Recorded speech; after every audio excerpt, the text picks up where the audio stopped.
Hello, welcome to you my प्रशिक्षण TET classes. आप सभी विद्यार्थियों को विवेक कुमार डब्लू की तरफ से यूट्यूब चैनल पर स्वागत है। आज 10th बोर्ड एग्जाम 2020 की तैयारी कर रहे विद्यार्थियों के लिए इंटरनेट पर जारी मॉडल पेपर का एनालिसिस करवाने जा रहे हैं। तो चलिए एक बार वीडियो को फटाफट लाइक कर देंगे, वीडियो का अंत तक लगे रहेंगे।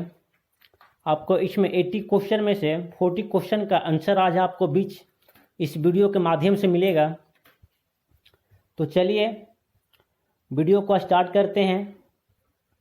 आज आप सबों के लिए सामाजिक विज्ञान सोशल साइंस का मॉडल पेपर का सॉल्यूशन करवाने जा रहे हैं।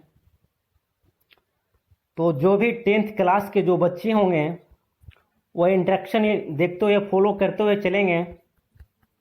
वो आपका क्वेश्चन पेपर में इस तरह का इंस्ट्रक्शन मिलेगा।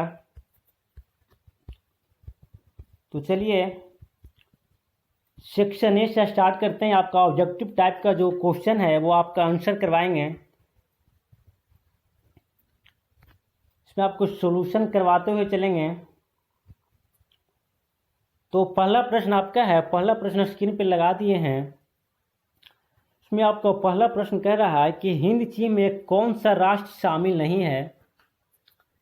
विद्यार्थीगण देखेंगे, ये जो आपका जो प्रश्न है वो इंटरनेट पे बिहार बोर्ड की तरफ से जो इंटरनेट पे प्रश्न जारी किया गया है मॉडल पेपर, उसका हम आज सॉल्यूशन करवा रहे हैं। तो उसका प्रश्न देखेंगे सामाजिक विज्ञान सोशल साइंस का। तो फर्स्ट प्रश्न कहता है कि हिंद चीन में कौन सा राष्ट्र शामिल नहीं है। तो हिंद चीन में जो है वो वियतनाम, लाओस और कंबोडिया, ये सब तीनों देश जो है वो शामिल है। तो इसमें पूछ रहा है कि कौन सा ऐसा देश है जो कि हिंद चीन में शामिल नहीं है। तो वो आपका हो जाएगा चीन जो है, हिंद चीन राष्ट्र में यह शामिल नहीं है। तो इसका जो राइट जो आंसर होगा आपका ऑप्शन नंबर सी होगा। इसका right answer option number C होगा।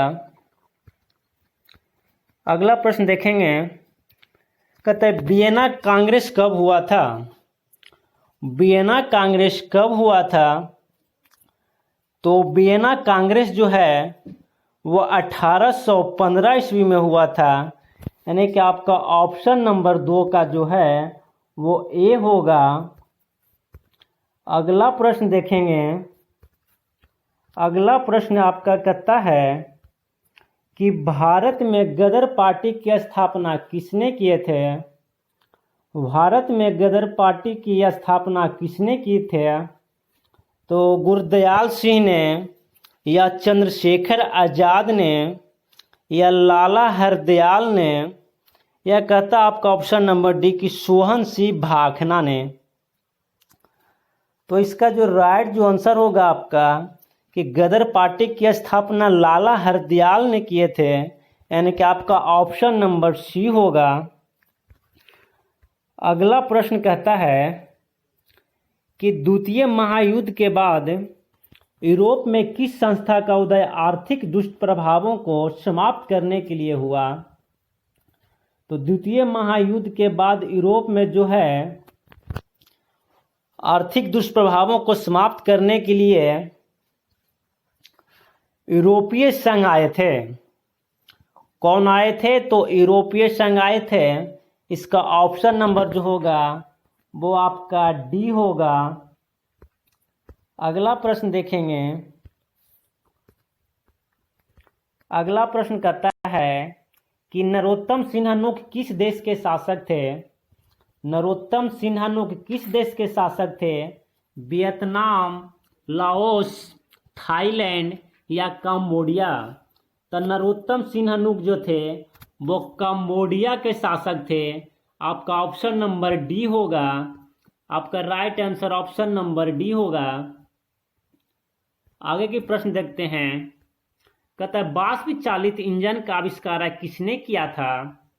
वाष्प चालित इंजन का आविष्कार अब्राहम डब्ल्यू ने, या जेम्स वाट ने, या जॉर्ज स्टीफेंसन ने, या रॉबर्ट फुलटन ने? तो 6 नंबर का प्रश्न का जो इसका जो आंसर होगा आपका वो जेम्स वाट ने किए थे, यानी कि ऑप्शन नंबर बी होगा। अगला प्रश्न देखेंगे, कहता है Tata iron and steel company की स्थापना कब की गई थी? तो टाटा आयरन स्टील कंपनी की स्थापना जो हुआ था वो आपका 1907 ईस्वी में हुआ था, यानी कि आपका ऑप्शन नंबर बी होगा। अगला प्रश्न है कि गोलघर कहाँ स्थित है? गोलघर कहाँ स्थित है? कोलकाता, दिल्ली, गया या पटना? इसका राइट आंसर आपका ऑप्शन नंबर बी पटना होगा। अगला प्रश्न है, कहता है किस अमेरिकी राष्ट्रपति ने न्यू डील लागू किए थे? किस अमेरिकी राष्ट्रपति ने न्यू डील लागू किए थे? Woodrow Wilson, FD Roosevelt, Abraham Lincoln या जॉन एफ कैनेडी ने? तो 9 का जो राइट जो आंसर होगा आपका ऑप्शन नंबर बी होगा, एमडी रूजवेल्ट ने। अगला प्रश्न कहता है कि नेपोलियन संहिता किस वर्ष लागू किया गया था? नेपोलियन संहिता जो है कब लागू हुआ था? 1789 ईस्वी में, 1791 ईस्वी में, या 1801 ईस्वी या 1804 ईस्वी में? तो इसका जो राइट जो आंसर होगा वो 1804 ईस्वी होगा, यानी कि ऑप्शन नंबर डी होगा। अगला प्रश्न कहता है कि फ्रैंकफर्ट की संधि कब हुआ था? फ्रैंकफर्ट की संधि कब हुआ था? 1864 ईस्वी, ऑप्शन नंबर बी कहता है 1866 ईस्वी, ऑप्शन सी कहता है 1870 ईस्वी एवं ऑप्शन डी कहता है 1871 ईस्वी। तो फ्रैंकफर्ट की जो संधि हुई थी वो 1871 ईस्वी में हुआ था, यानी कि आपका ऑप्शन नंबर डी होगा, फ्रैंकफर्ट की संधि 1871 ईस्वी। अगला प्रश्न है, कहता है कार्ल मार्क्स का जन्म कहाँ हुआ था? कार्ल मार्क्स का जन्म जर्मनी में हुआ था, या इंग्लैंड में हुआ था, या फ्रांस में हुआ था, या पोलैंड में हुआ था? तो कार्ल मार्क्स का जो जन्म हुआ था वो आपका जर्मनी में हुआ था, यानी कि आपका ऑप्शन नंबर जो होगा वो आपका डी होगा, ए होगा, सॉरी आपका ऑप्शन नंबर ए जर्मनी होगा। अगला प्रश्न है, कहता 1991 में निम्न में से कौन सा अस्तित्व में आया? 1991 में कौन सा अस्तित्व में आया? WTO या गेट या नई आर्थिक नीति या इनमें से कोई नहीं? तो 1991 में जो है ऐसा तीनों ऑप्शन में से कोई नहीं ऐसा जो अस्तित्व में आया था, यानी कि ऑप्शन नंबर आपका डी होगा।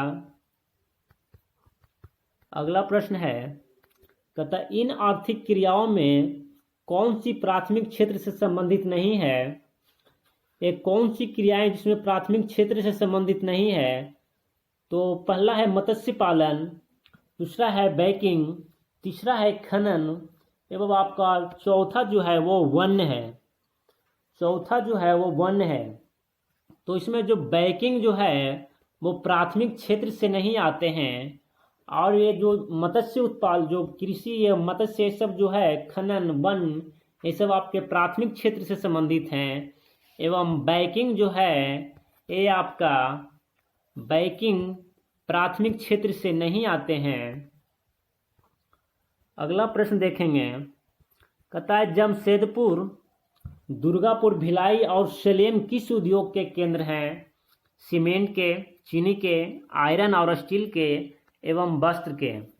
ये जो हैं वो आयरन एवं स्टील के हैं, यानी कि ऑप्शन नंबर आपका सी जो है वो राइट होगा। अगला प्रश्न है, कहता प्रति व्यक्ति आय की आशय है। प्रति व्यक्ति आय का आशय क्या है? संपूर्ण आय, औसत आय, सीमांत आय या राष्ट्रीय आय? तो आपका ऑप्शन नंबर 16 का ऑप्शन नंबर बी होगा, यानी कि औसत आय होगा। अगला प्रश्न कहता है कि राष्ट्रीय विकास परिषद का गठन कब हुआ था? राष्ट्रीय विकास परिषद का जो गठन हुआ था वो कब हुआ था? तो राष्ट्रीय विकास परिषद का गठन 1952 ईस्वी में हुआ था, यानी ऑप्शन नंबर आपका सी होगा। अगला प्रश्न है, कहता है बांग्लादेश की मुद्रा है, बांग्लादेश की मुद्रा क्या है? रुपया है, डॉलर है, या क्रोना है, या टका है? तो बांग्लादेश की जो मुद्रा है वो आपका है टका है। बांग्लादेश की मुद्रा आपका टका है। अगला प्रश्न देखेंगे, तो राष्ट्रीय आय का अर्थ है, राष्ट्रीय आय की क्या अर्थ है? सरकार की आय, पारिवारिक आय, या उत्पादन के साधनों की आय, या सार्वजनिक उपक्रमों की आय? तो 19 का जो राइट आंसर होगा आपका ऑप्शन नंबर डी होगा, उत्पादन की साधनों की आय ही राष्ट्रीय आय कहलाता है। अगला प्रश्न देखेंगे, तो भारत में उपभोक्ता संरक्षण कानून कब लागू किया गया था? भारत में उपभोक्ता संरक्षण कानून कब लागू किया गया था? 1968 में, 1986 में, 1984 में एवं 1976 में। तो भारत में जो उपभोक्ता संरक्षण कानून जो लागू किया गया था वो 1986 में लागू किया गया था, यानी आपका ऑप्शन नंबर बी होगा, ऑप्शन नंबर बी होगा। अगला प्रश्न देखेंगे,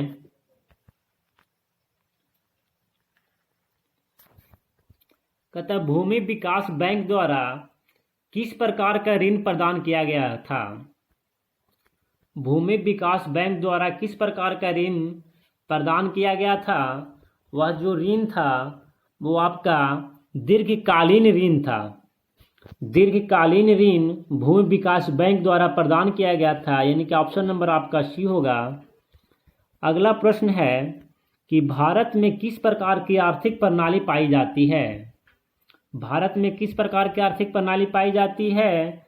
तो भारत में जो है वो मिश्रित अर्थव्यवस्था पाई जाती है, यानी कि मिश्रित आर्थिक प्रणाली पाई जाती है। आपका ऑप्शन नंबर 22 का सी होगा। अगला प्रश्न है, नागा अर्जुन सागर परियोजना किससे संबंधित है? नागा अर्जुन सागर परियोजना कौन सी नदी पे है? सतलज, नर्मदा, कावेरी या कृष्णा? तो नागा अर्जुन सागर जो परियोजना है वो आपका कृष्णा नदी पे है, यानी कि ऑप्शन नंबर आपका डी होगा। अगला प्रश्न कहता है कि 26 दिसंबर 2004 को विश्व का कौन सा भाग सुनामी से प्रभावित हुआ था? पश्चिम एशिया, अंटार्कटिक महासागर, या बंगाल की खाड़ी, या अटलांटिक महासागर? तो इसका जो राइट जो आंसर होगा वो बंगाल की खाड़ी। बंगाल की खाड़ी जो है 2004 में आपका सुनामी के कारण प्रभावित हुआ था। इसका राइट जो आंसर होगा वो ऑप्शन नंबर डी होगा, यानी बंगाल की खाड़ी। अगला प्रश्न है, सामान्य संचार व्यवस्था के बाधित होने का मुख्य कारण क्या है? सामान्य संचार व्यवस्था के बाधित होने का मुख्य कारण जो है वो आपका केबल का टूट जाना, यानी ऑप्शन नंबर आपका ए होगा। अगला प्रश्न है, बाढ़ क्षति पहुंचाती है, बाढ़ किसको क्षति पहुंचाती है? पशुओं को, भवनों को, या फसलों को, या इन सभी को? तो बाढ़ जो है, जब बाढ़ आती है तो सभी को क्षति पहुंचाता है, यानी कि इसका जो ऑप्शन होगा वो डी होगा। अगला प्रश्न है कि स्वर्णिम चतुर्भुज किससे संबंधित है? रेल से, या जल मार्ग से, या सड़क मार्ग से, या वायु मार्ग से? तो रेल जो है, ये स्वर्णिम चतुर्भुज जो है ये जो सड़क मार्गों से संबंधित है। इसका जो राइट आंसर होगा ऑप्शन नंबर बी होगा। अगला प्रश्न है कि बाढ़ के समय लोगों को जाना चाहिए, मतलब बाढ़ के समय लोगों को कहाँ जाना चाहिए? कौन सी स्थान उचित होगा? गांव होगा, उच्च भूमि होगा, या खेत खलिहान होगा, या इनमें से कहीं नहीं? तो बाढ़ आने के समय लोगों को उच्च भूमि पे जाना चाहिए, यानी कि आपका ऑप्शन नंबर सी होगा। अगला प्रश्न कहता है कि निम्न में से कौन क्षेत्रीय राजनीतिक दल है? कौन सी क्षेत्रीय राजनीतिक दल है? भारतीय जनता पार्टी, भारतीय कांग्रेस, राष्ट्रीय कांग्रेस, या जनता दल यूनाइटेड, या भारतीय कम्युनिस्ट पार्टी? ये सब जो है वो राष्ट्रीय स्तर की पार्टी है, एवं क्षेत्रीय जो है वो आपका ऑप्शन नंबर सी यानी जनता दल यूनाइटेड जदयू जो है आपका क्षेत्रीय पार्टी है। आपका ऑप्शन नंबर इसमें सी होगा। अगला प्रश्न है कि पंचायत के चुनाव कौन करवाता है। पंचायत चुनाव कौन कराता है? केंद्र सरकार, जिला परिषद, राज्य सरकार एवं राज्य चुनाव आयोग। तो जो राज्य चुनाव आयोग जो होता है वो पंचायत चुनाव करवाता है, यानी ऑप्शन नंबर सी होगा। अगला प्रश्न करता है कि भारत के किस राज्य से पंचायती राज की शुरुआत हुई थी। तो भारत के किस राज्य से पंचायती राज शुरुआत हुई थी? बिहार से हुई थी या उत्तर प्रदेश या राजस्थान या पंजाब से? तो पंचायती राज की शुरुआत जो हुआ था वो राजस्थान से हुआ था, यानी ऑप्शन नंबर आपका डी होगा। अगला प्रश्न करता है कि वर्ष 1975 में भारतीय राजनीति में किस लिए जाना जाता है।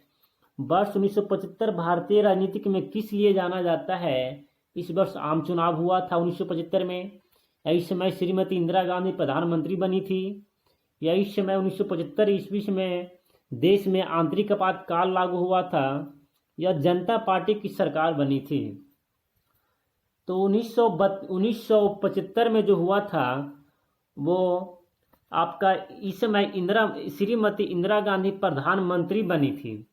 1975 में श्रीमती इंदिरा गांधी प्रधानमंत्री बनी थी, इसलिए राजनीतिक स्तर में ये जाना जाता है। इसका ऑप्शन नंबर बी होगा।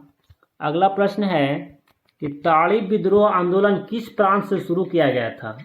ताड़ी विद्रोही आंदोलन जो है किस प्रांत से शुरू हुआ था? बिहार से, उत्तर प्रदेश से, या आंध्र प्रदेश से, या तमिलनाडु से? ताड़ी विद्रोह कानून जो है वो आपका आंध्र प्रदेश से लागू हुआ था। अगला प्रश्न है, कहता है कि धर्म को समुदाय का मुख्य आधार कौन मानता है।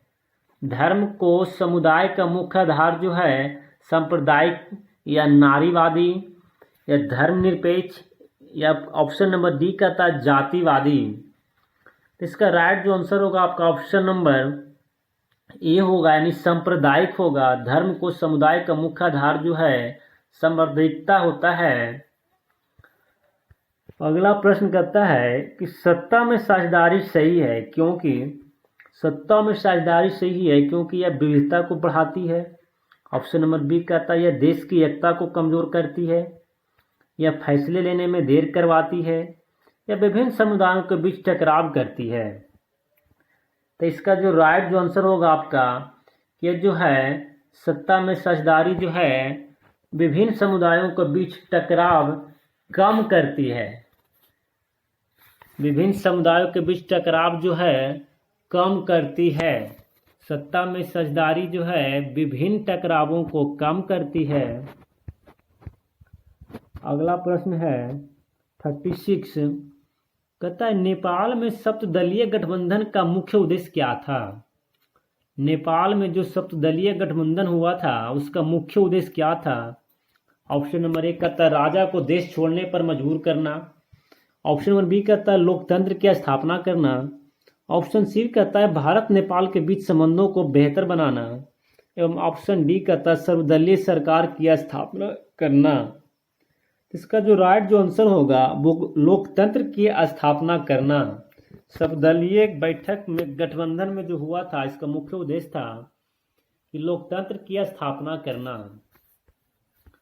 अगला प्रश्न कहता है कि भारत के इन राज्यों में कौन कोयले का सबसे बड़ा उत्पादक है। कौन सा उत्पादक जो है तो पश्चिम बंगाल, झारखंड, छत्तीसगढ़ एवं उड़ीसा। तो इनमें जो है झारखंड जो है कोयले के लिए अधिक बड़ा उत्पादक राज्य माना जाता है, यानी आपका ऑप्शन नंबर बी होगा। अगला प्रश्न कहता है कि सौर ऊर्जा के उत्पादन के लिए सर्वाधिक उपयुक्त राज्य कौन सा है। सौर ऊर्जा के उत्पादन के लिए सर्वाधिक उपयुक्त राज्य कौन है। असम, अरुणाचल प्रदेश, राजस्थान या मेघालय।